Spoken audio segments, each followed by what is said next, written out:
یا اسٹیبلشمنٹ کی غلامی سے اپنے آپ کو آزاد کریں گے؟ آج کشمیر کے لوگوں نے فیصلہ کرنا ہے کہ وہ اپنے بچوں کو کس طرح کا کشمیر دے کر جانا چاہتے ہیں۔ کیا ان کے بچوں کے کشمیر میں بھی یہ مسائل ایسے ہی رہیں گے، یا ان کے بچے ایک محفوظ اور نسبتاً آزاد کشمیر کے اندر ہوں گے جہاں پہ وہ اپنے فیصلے خود کر سکیں گے، ان کے فیصلے بند کمروں میں نہیں ہوں گے؟ تو اسی لیے میں نے کہا کہ آج ایک بڑا اہم دن ہے جہاں کشمیری فیصلہ کریں گے کہ وہ اپنے حقوق پہ سرنڈر کریں گے یا اپنے حقوق پہ ڈاکے کو آئندہ کے لیے بند کروائیں گے۔ ناظرین، کچھ افواہیں چلائی جا رہی ہیں اور یہ سوشل میڈیا پہ اور دیگر ذرائع سے آزاد کشمیر میں خبریں پھیلائی جا رہی ہیں۔ خبریں یہ پھیلائی جا رہی ہیں کہ کوئی کہہ رہا ہے کہ کال مؤخر ہو گئی، کوئی کہہ رہا ہے کہ یہ ہو گیا، کوئی کہہ رہا ہے کہ وہ ہو گیا، کوئی کہہ رہا ہے کہ عادت میں فلاں بندے پکڑے گئے۔ تو ایسا کچھ بھی نہیں ہے۔ جو عوامی جوائنٹ ایکشن کمیٹی کی ساری قیادت ہے وہ محفوظ ہے اور وہ آپس میں کسی نہ کسی طرح رابطے میں بھی ہے، نمبر ایک۔ نمبر دو، اگر لانگ مارچ کامیاب ہوتا ہے تو یہ سارے لوگ عوام کے بیچ میں آ جائیں گے اور وہ دکھائی بھی دے گا اس وقت۔ اور نمبر تین، ابھی تک احتجاج کی کال کو مؤخر نہیں کیا گیا، یعنی احتجاج کو کینسل نہیں کیا گیا۔ ابھی تک 9 جون کا احتجاج عملی طور پہ ایگزسٹ کر رہا ہے، اس کی کال ابھی تک ختم نہیں کی گئی۔ اور یہ جو آفیشیل اکاؤنٹس ہیں وہاں سے یہ خبر بار بار دی جا رہی ہے کہ افواہوں پہ آپ کان نہ دھریں۔ مارکیٹ میں بہت ساری لانگ مارچ کے حوالے سے افواہیں پھیلائی جا رہی ہیں، مگر آفیشلز کہہ رہے ہیں کہ ان کے اوپر کان مت دھریں اور آپ فوکس رکھیں 9 جون کے اپنے احتجاج کے اوپر۔ ناظرین، ہم نے آج کچھ مناظر برطانیہ میں بھی دیکھے جو عجیب مناظر ہیں۔ ہم یہ توقع نہیں کر رہے تھے ماضی میں کبھی کہ ایسا بھی ہوگا، لیکن عاصم منیر صاحب نے جس طریقے سے پاکستان کو چلایا ہے، ہم نے بہت ساری چیزیں پہلی مرتبہ ہوتے ہوئے دیکھی۔ تو آج ایک اور نئی چیز ہم نے ہوتے ہوئے دیکھی کہ وہ کشمیری نوجوان اور کشمیری شہری جو آزاد کشمیر کے ہیں، جو رہتے ہیں برطانیہ میں، وہ جو احتجاج کیا کرتے تھے انڈین ایمبیسی کے باہر جا کر، اور وہ بھارت کے خلاف احتجاج کیا کرتے تھے ہمیشہ سے، اس بنیاد پر کہ بھارت کشمیریوں کے حقوق غصب کر رہا ہے، وہ سارے لوگ آج پاکستان کی ایمبیسی کے باہر احتجاج کر رہے تھے۔ جے ہند متروں، پاکستان میں ابھی تک نیا اعلان ہو چکا ہے کیونکہ پاکستان میں ابھی کئی لوگوں کے گولی مارنے سے ہتیا ہوئی ہے۔ 30 لوگوں کی بتایا جا رہا ہے کہ کل ہو گیا ہے، اور پاکستانی فوج نے یہ سب کیا ہے، اور 4 لوگوں کے ملٹری والوں کے بھی ایسے ہاسپٹل میں داخل ہے۔ اور پاکستان میں اب جموں کشمیر میں زیادہ سے زیادہ وائلنس ہو رہا ہے، اور ایک طرف یہ پاکستانی سارے طرف اپنی باتیں منوانے کی کوشش کر رہے ہیں۔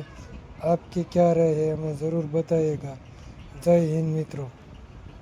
اسی طریقے سے یہی کشمیری تھے جنہوں نے کشمیر کے راجہ کا جو سر تھا وہ بیسیکلی کلہاڑا مار کے انہوں نے اس کو ختم کر دیا تھا اور اس کا تخت سے اس کو ہٹا دیا تھا۔ یہ بھی تاریخ کشمیر کی بتاتی ہے، اور یہ دونوں جو ہم نے آپ کے سامنے فگرز کوٹ کی ہیں یہ راولا کوٹ کی ہیں۔ راولا کوٹ میں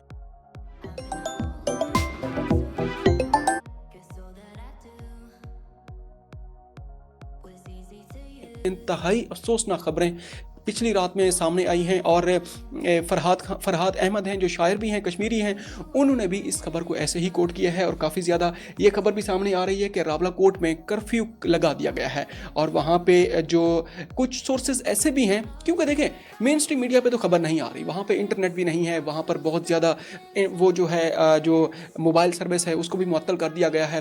اب ہم نے جو سورسز ہمارے پاس ہیں وہ تو کشمیری جو جرنلسٹ ہیں وہی ہیں۔ اب دیکھیں فرحات احمد ہیں، اس کے علاوہ ابرار قریشی گورکھ دھندا کے نام سے جو پلیٹ فارم رن کرتے ہیں، ہم نے یہ ساری خبریں ان سے بورو کی ہوئی ہیں۔ اس کے علاوہ یہ ہے کہ یہاں پہ بھی کچھ ایسے سورسز ہیں جو ڈائریکٹ وہاں سے خبریں کوٹ کر رہے ہیں، تو اسی وجہ سے یہ ساری ہم تیاری کے ساتھ پوری ریسرچ کے ساتھ ہم آپ کے سامنے آئے بیٹھے ہیں۔ اچھا، اب یہ ہے کہ یہ اپنا حق لینے کے لیے چمڑی تو ادھڑوا لیں گے لیکن یہ پیچھے نہیں ہٹیں گے، کچھ بھی ہو جائے۔ راولا کوٹ سے مزید جو ڈیولپمنٹ آئیں گی وہ آپ کے سامنے رکھیں گے۔ اچھا، اب آتے ہیں وہ جو 2 کیمپ ہیں۔ ایک کیمپ یہ کہتا ہے کہ یہ جناب بھارتی سازش ہے، دوسرا کیمپ یہ کہتا ہے کہ یہ غفلت اور نااہلی کا نتیجہ ہے۔ دیکھیں، ایک جناب ماجد نظامی صاحب ہیں، سینئر تجزیہ کار ہیں پاکستان میں، مین اسٹریم میڈیا پہ مختلف پروگرامز میں بھی اپیئر ہوتے رہتے ہیں۔ اب دیکھیں، انہوں نے کہا ہے کہ پچھلے 20 سال میں انہوں نے ایک تجزیہ پیش کیا. انہوں نے کہا کہ پچھلے 20 سال میں 11 وزیر اعظم چینج کیے گئے آزاد کشمیر کے. جو بھی مرکز میں حکومت آتی ہے, خواہ کسی بھی پارٹی کی ہو, مین سٹریم پارٹی کی ہو, وہ اپنی مرضی کا جناب وزیر اعظم وہاں سے وہ لگا دیتی ہے. اب پچھلی مرتبہ آپ دیکھ لیں, جو ممتاز راٹھور سے پہلے جو وزیر اعظم وہاں پہ آیا تھا, اور اس کو اپنی ہی پارٹی نے جناب ان کو ہٹا دیا ہے. اپنی پارٹی نون لیگ کے جو ان کے جو رہنما تھے, وہ اپنے لگائے ہوئے وزیر اعظم کے خلاف جناب بیانات دے رہے تھے کہ ان کو جناب یہ ہو گیا, وہ ہو گیا. اسی وجہ سے ان کو ہٹانا چاہیے. کیوں زیادہ کوریج یا بہت زیادہ ڈیجیٹل میڈیا کے اوپر کوئی فوٹیجز یا نیشنل میڈیا کے بہت زیادہ کور نہیں کر رہا. رینڈم سی فوٹیجز آ رہی ہیں, مکسچر ہے, وہ پتہ لگتا ہے کہ ہو سکتا ہے یہ فوٹیجز ٹائم کی نہیں, لاسٹ جو احتجاج کی کال تھی اس پہ ہو, یا بیچ میں کسی اور احتجاج کی ہو, لیکن کچھ نہ کچھ فوٹیجز سوشل میڈیا کے اوپر آ رہی ہیں. اور اس ایک اسپیسیفک ٹاپک کو لے کر, اسپیسیفک ایونٹ کو لے کر آپ کو اور مجھے بہت محتاط رہنے کی ضرورت ہے. یہ بہت سینسٹیو میٹر ہے. یہی وجہ ہے کہ پچھلے کئی دنوں سے میں نے اس ٹاپک کے اوپر بات ہی نہیں کی, جب تک کہ کچھ نہ کچھ انفارمیشن ایسی یا کچھ نہ کچھ ٹاپک ایسا میں نہیں بنا پایا کہ اب اس کے اوپر بات کرنی چاہیے. اب یہ بہت سینسٹیو ٹاپک ہے, اٹس ویری ویری سینسٹیو. ہماری ڈیفینس کی فرسٹ لائن ہے Azad Jammu Kashmir, so it's very very sensitive. اور میں ایک چیز بفور کے ڈیٹیلز میں بھی بڑھوں, ایک چیز کے اوپر میں قائل ہوں کہ پاکستان ہو, امریکہ ہو, برطانیہ ہو, مہذب سے مہذب ڈیموکریسی ہو, یا کہیں پر افریقہ کے کسی ملک کی کمزور ترین ڈیموکریسی ہو, ڈیموکریسی کا مطلب مذاکرات ہوتا ہے, ٹیبل ٹاک ہوتا ہے, بیٹھ کے آمنے سامنے بات ہوتی ہے, کچھ لو کچھ دو. That is what democracy means میرے نزدیک. اب آگے بڑھتے ہیں. آزاد جموں کشمیر کا یہ ایشو ایٹ ونس نہیں ابھر آیا. ہمارے بہت سارے دوست اس کو رپورٹ کر رہے ہیں, ہمارے صحافی دوست بہت سارے ہمارے نیوز چینلز رپورٹ کر رہے ہیں کہ را کی انوالومنٹ ہے, ہندوستان کی انوالومنٹ ہے, فلاں کے گھر سے انڈین کرنسی نکل آئی, فلاں نے انڈین کرنل سے کسی سے فوج, انڈین فوج کے کسی کرنل سے ملاقاتیں کی, بہت ساری خبریں چل رہی ہیں. ان کو سب کو ایک سائڈ پہ رکھ دیجیے. ایک صاحب ہیں فہیم عباسی صاحب, ایکس IGAJ کے, ٹھیک ہے جناب. میں نے فہیم عباسی صاحب کو ایک آدھا کلپ پہلے سنا, پھر کل انہوں نے ایک پوڈ کاسٹ کی, ایک انٹرویو دیا انہوں نے اعزاز سید صاحب کو. اس انٹرویو کے اندر انہوں نے اس کا بیک گراؤنڈ سارا بنا کے لائے کہ جناب آج تک کی جو صورتحال ہے, اس کے پیچھے ایونٹس یا اس کے پیچھے کون کون سے ایسے وہ کہہ لیجیے کہ فیکٹرز ہیں کہ جس کی وجہ سے یہ ماحول یہاں تک پہنچ گیا. کہانی کچھ ایسے ہے کہ ایک ٹاپک جو بہت وائڈلی ڈسکسڈ ہے وہ ہے 3 روپے پر یونٹ بجلی, کہ ہم پاکستانی 30 روپے 40 روپے 60 روپے تک کمرشل یونٹس جو ہیں, ایون اس سے بھی زیادہ وہ پے کر رہے ہیں. تو آزاد کشمیر کے ریزیڈنٹ جو ہیں وہ 3 روپے پر یونٹ بجلی کیوں دے رہے ہیں, ان کو کیوں مل رہی ہے, وہ 3 روپے پر یونٹ کیوں پے کر رہے ہیں. اس کا بیک گراؤنڈ کچھ فہیم صاحب نے, اور وہ سیز فائر افیکٹولی چل بھی رہی ہے. اس کے بعد پاکستان ثالث ہے دونوں ممالک کے درمیان.